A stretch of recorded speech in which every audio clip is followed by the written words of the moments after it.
Channel परीक्षा purpose classes में। जैसा कि आज का हम बहुत ही सोच विचार के साथ स्टार्ट किए हैं कि हिंदी व्याकरण को पूर्ण रूप से खत्म करने का चैलेंज। तो उसमें आज है पहला दिन, जिसमें शुरुआती तौर पर हम बताने जा रहे हैं भाषा किसे कहते हैं, व्याकरण किसको कहते हैं और इसके कितने भेद होते हैं। तो सबसे पहले हम जानेंगे कि भाषा किसे कहा जाता है। जैसे कि लिखा हुआ है, जिसके द्वारा मनुष्य अपने मन के भावों को या विचारों को दूसरे पर प्रकट करता है, उसे हम भाषा कहते हैं। कहने का मतलब हुआ, भाषा हम उसको कहेंगे जिसके द्वारा एक व्यक्ति अपने मन के भाव को दूसरे व्यक्ति पर आदान प्रदान बड़ी आसानी पूर्वक कर पाए, उसे हम भाषा कहते हैं। जैसा कि आप लोग को पता भी होगा, भाषा का 3 मुख्यतः रूप होता है, लिखित रूप, मौखिक रूप, उसके बाद एक होता है सांकेतिक रूप, जो गूंगे एवं बहरे व्यक्ति के लिए प्रयोग किया जाता है। डिपली में नहीं जा रहे हैं फिलहाल तक। अगला टॉपिक लाए हैं व्याकरण की। व्याकरण किसको कहा जाता है?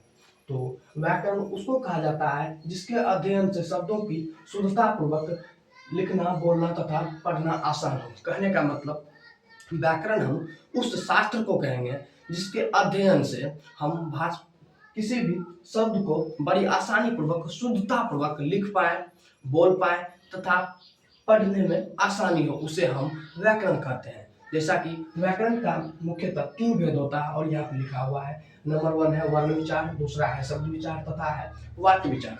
अब जानेंगे हम नेक्स्ट वीडियो में कि वर्ण विचार का क्या प्रयोग है, शब्द विचार का क्या प्रयोग है और वाक्य विचार का क्या प्रयोग है। और इसका है डे दूसरा, जिसमें हमने वर्ण विचार जानने का प्रयास किया है। इससे पिछले वाले क्लास में हमने संज्ञा को अपना टॉपिक बनाया था। आज की टॉपिक लाए हैं वर्ण विचार। तो जानेंगे कि वर्ण विचार क्या है, इसके कितने भेद हैं और कौन कौन से भेद और इसका क्या उपयोग है। तो सिंपलीफाई देखेंगे हम कि वर्ण विचार। तो वर्ण विचार हिंदी व्याकरण का वह हिस्सा है। कहने का मतलब, हिंदी व्याकरण का वह हिस्सा जिसमें अक्षरों या वर्णों के उच्चारण तथा भेद तथा उनसे शब्द बनाने के नियमों का वर्णन हो। उम्मीद करते हैं अच्छी लगी हो वीडियो। अगर अच्छी लगी तो लाइक तथा कमेंट करना ना भूले। अगर चैनल पर नए हो तो सब्सक्राइब करना भी नहीं भूले। तथा वर्णमाला, वर्णों के सामूहिक रूप को वर्णमाला कहते हैं। उसके बाद वर्ण के होते हैं 2 भेद। पहला भेद होता है स्वर वर्ण और दूसरा होता है व्यंजन वर्ण। तो जानेंगे कि हम स्वर वर्ण किसे कहते हैं। जो अक्षर स्वयं मात्र से उच्चारण होते हैं। कहने का मतलब, जिन अक्षरों के उच्चारण में किसी भी तरह का मात्रा का प्रयोग नहीं किया जाए। कहने का मतलब, जिसमें किसी का भी सहायता नहीं लेना पड़े।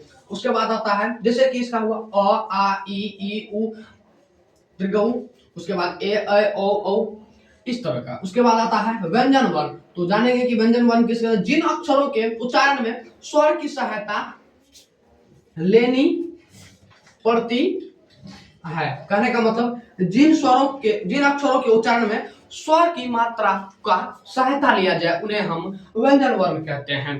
तो एक सिंपल सा ट्रिक है KTM2।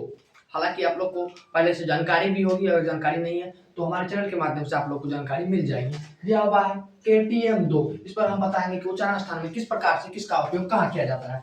इसे दिया हुआ है के से हम समझेंगे कंठ, टी से तालु, एम से होता है मूर्धा, डी से होता है दंत और ओ से होता है ओष्ठ।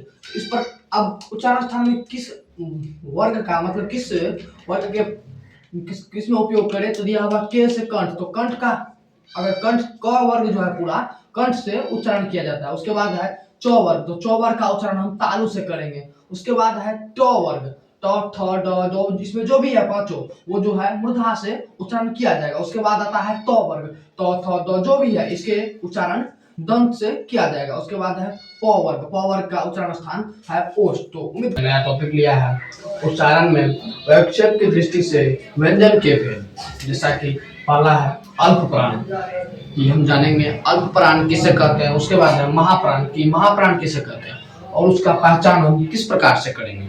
तो सबसे पहले देखेंगे हम अल्प प्राण। जिन व्यंजनों के उच्चारण में हकार की ध्वनि नहीं होती है, उन्हें हम अल्प प्राण कहते हैं। कहने का मतलब, जिसमें हकार की ध्वनि नहीं हो, उसे हम अल्प प्राण कहते हैं। जैसे क, ग, घ, च, ज, ज आदि।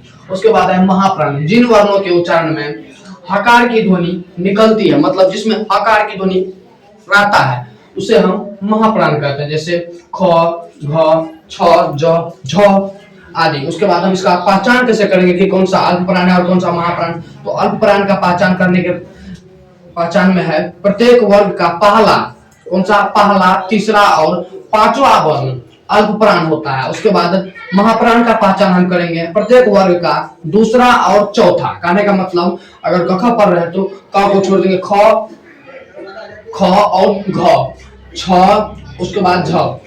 अल्प प्राण का देखेंगे तो पहला, तीसरा और पांचवा, पहला, क, ग और घ। मतलब उम्मीद करते हैं कि ये बात आपको पसंद आई होगी। उसके बाद है वर्णों का उच्चारण, कि किस वर्ण का उच्चारण कहाँ से किया जाता है। सर्वप्रथम हम देखेंगे कि अ, आ, क वर्ग, ह और विसर्ग, इनका उच्चारण हम करते हैं कंठ से। उसके बाद है ई, दीर्घ ई, च वर्ग, मतलब च पूरा वर्ग। उसके बाद य और ताला विषय होता है उच्चारण तालु से। उसके बाद री, ट वर्ग, मतलब ट, ठ, ड जो भी है ये पूरा वर्ग जो है। उसके बाद दंत स, मूर्धन्य स, मूर्धा से। उसके बाद है ल, ऋका, मतलब लड़ी, त वर्ग, ल और दंत स होता है उच्चारण दंत से। उम्मीद करते हैं वीडियो अच्छी लगी हो तो चैनल को सब्सक्राइब तथा वीडियो को लाइक करना नहीं भूले होंगे। उसके बाद उ, दीर्घ उ, प वर्ग पूरा आता है उच्चारण ओष्ठ से। उसके बाद ए और अ होता है कंठ तथा तालु, कंठ एवं तालु के मेल से होता है उच्चारण। उसके बाद ओ और औ, ये जो होता है कंठ और ओष्ठ के मेल से होता है। उसके बाद है व का उच्चारण जो है दंत और ओष्ठ के मेल से होता है। उसके बाद अंग, ज, मूर्धन्य न, म, ये जो होता है नासिक, कहने का मतलब नाक से इन सभी चीजों का उच्चारण किया जाता है। उम्मीद करते हैं हमारे चैनल पर अगर नए होंगे तो सब्सक्राइब जरूर कर दिया होंगे तथा वीडियो पर लाइक कमेंट करना नहीं भूले होंगे। धन्यवाद।